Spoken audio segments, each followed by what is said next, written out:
the word racist, like nobody thinks they're a racist because like Hmm. in their head racist is a bad person. And Mm, even though I hate black people, I'm not a bad person, so I'm not a racist. mm, Yeah, it's funny how there's a negative. People catch on there that racist is a negative word, but they don't catch on that being racist is negative. Like, Yeah. how does that work in It's, your head? Such compartmentalization. yeah, cognitive dissonance. It's insane. But I guess like you gotta live with yourself somehow, even racist. Well, and I think right. part of it No, too go ahead. is a lot of times people think that racism is they don't understand that it's being prejudiced. Like, I like some black people, Mm, but then if you automatically assume that a black person has negative features about them just because they're black, that's being racist, even if you don't hate every single black person. It's you know what I'm saying? yeah. Yeah, Just so absolutely.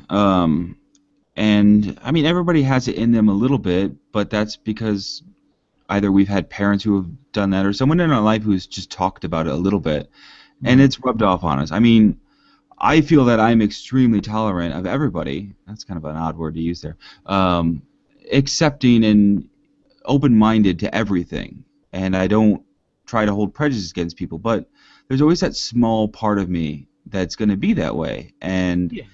I don't act on it, and I don't go, well, these people down the street here. No, Yeah. no, because I have a filter. I go, well, that's probably not the appropriate thing to say or the appropriate thing to think. So I'm just going to shove that out of my mind and be a decent human being. Yeah, It just bothers my mind when people don't use that filter. I think like racism is probably like natural. Like it's like when we were cave people, like you're probably safer to be afraid of people that are different from you. But like Absolutely.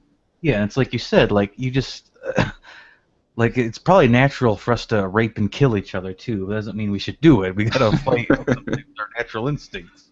Not that I have an instinct to rape. Oh shit. uh, But I think a lot of times, like you hear people say things like, children are not born racist and things like that. And I think what their main point is true, but I think it is natural even for children to notice differences and to be afraid of things that they're not familiar with. Yeah. And so I think that on that level it is different, and I think especially in small towns where everybody is the same race, I think a child would naturally notice somebody of a different race or who dresses differently or whatever and would be more hesitant of that person just because it's new and different. I think that part is natural. Yeah. So on that point, this is really neat. There was a study done a couple of months ago. Well, the study was released, but they took mice and they had the mice smell a certain flower, and then anytime that the mice they smelt this flower, they actually received an electric jolt. So they became afraid of this certain flower. Hmm. Well, then they had the mice breed, and then the mice they had their babies, but they separated the babies as soon as they possibly could, and they raised the babies completely separate from the parents, completely different room. And Mm. then they had a flower, the same flower that the parents were afraid of.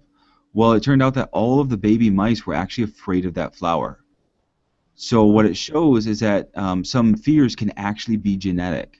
So if your parents are horribly afraid of spiders, there's a good chance that you are too. Yeah, and like that makes sense, especially from Mhm. like ancient times, like when a spider could kill you. Well, right, and, Right. and fears historically we were afraid of things that we needed to be afraid of for our own protection, and so it's actually it's at one time it was helpful for your children to be afraid of things that you've learned are dangerous. Yeah, it's natural selection. I mean, the people that aren't afraid die. Right. And it's kind of neat because maybe if we were to separate those kids away from their racist parents or people who were racist around them, they would be far less racist when they had kids. And then you could do the same thing. I mean, obviously, it's unethical and Yeah. immoral to separate the child from the parent, but I just wonder if that would have a reverse effect on it. So maybe one day you could have a race of humans not racist towards other humans. Yeah, but I think you have revolutioning against your liberal Nazi government. I mean, obviously, I would never condone any I act know. like that, Just a thought. but yeah, it's a neat thought to think about and explore, and I'm sure that they'll try that with the mice as well. You know, make them deathly afraid of different flowers and things, and then slowly raise and culturalize them to it. Yeah. Um, It'd just be kind of neat to see that study. Yeah, definitely. That's crazy. It passed in one generation. Yeah. So I can't remember what flower it was. I'll find it sometime later. But yeah, it was over a course of a long time before they had the mice breed.